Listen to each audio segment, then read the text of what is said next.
Todo paciente, por volta dos 7 anos, você tem um diastema funcional, tá? Todo paciente, é a fase do patinho feio, né? A famosa fase do patinho feio. Todo paciente tem um diastema funcional nesse período, entre 7 a 10 anos, normalmente varia nesse período.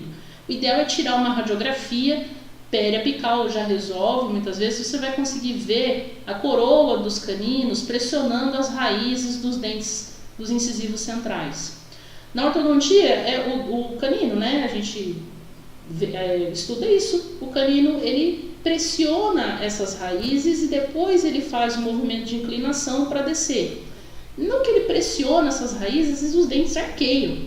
É normal, é funcional. E normalmente é a época em que os pais procuram o ortodontista, porque desespera. Antes a criança tinha a boquinha linda, bonitinha, e daqui a pouco tem uns dentão para fora, tudo arqueado assim, né?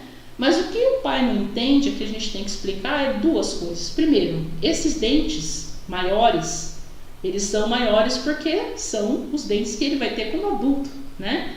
Ele está numa fase de transição.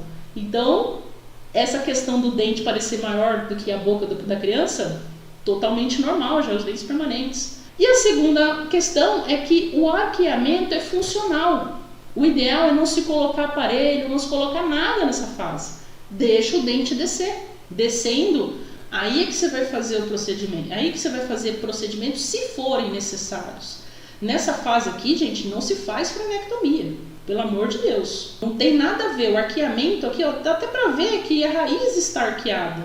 Olha só, os dentinhos estão todos com a sombra aqui, né? A região, o volume radicular arqueados.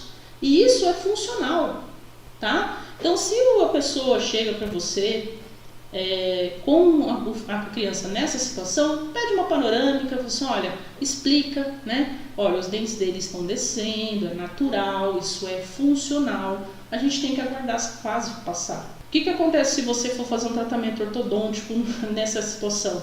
Primeiro, você vai tentar emparelhar os dentes à força e você pode movimentar esse germe aqui. Ele pode não nascer na posição que ele deveria. Se ele tiver uma tendência a reabsorver, normalmente ele tem uma tendência para reabsorver o osso para conseguir descer, ele pode reabsorver a raiz, né? Então pode prejudicar inclusive os dentes desse paciente nessa situação. Quando o paciente tem entre 7 e 10 anos, a gente tem que fazer tratamentos que são preventivos, tá? Corretivo é só depois que tiver a erupção dos caninos aí, principalmente a erupção dos caninos, que são dentes que fazem um ângulo para poder descer, né? Então, nessa situação, gente, não se faz nenhum tipo de cirurgia, tá? Tá contraindicada essa cirurgia para esses pacientes, uma vez que esse arqueamento, o dente está dessa forma, é funcional, faz parte, todo mundo passou por essa fase, né? Quem não lembra é porque esqueceu, mas passou por essa fase em que você fica um pouquinho feio para ficar bonitão depois, tá bom? Então, por que é importante você saber algumas classificações desses freios, né?